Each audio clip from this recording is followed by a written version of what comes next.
lawsuit against the province, and ICBC can proceed as a class action, potentially affecting thousands of people in this province.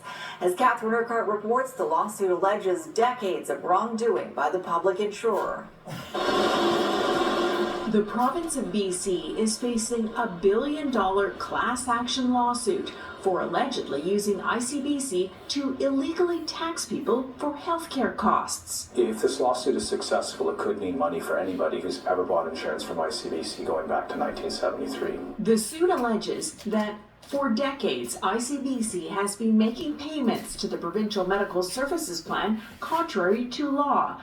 Those payments have cost ratepayers hundreds of millions of dollars and driven up insurance costs unnecessarily and unlawfully. Whatever the government says, the answer already is you've gotten that money from the federal government because all the British Columbians have already paid that when they paid their federal taxes. The case has been making its way through the courts since 2020. Under then Attorney General David Eby, the province tried to stop the legal action using legislation. Our government has been committed to drive down the cost of car insurance for British Columbians, and part of that is responding to a culture of endless litigation, of using people who buy car insurance as an endless bank account to fund lawsuits that go on for years. Asked about the BC Supreme Court decision allowing the class action, Eby continues to defend ICBC's payments to the province. There was a technical problem with laws around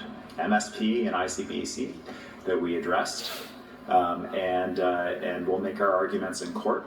No trial dates have been set. Preliminary financial results show ICBC will make a net income of $1.5 billion this year. Money that could one day end up back in the pockets of British Columbians if the case is successful. Catherine Urquhart, Global News. Wow. So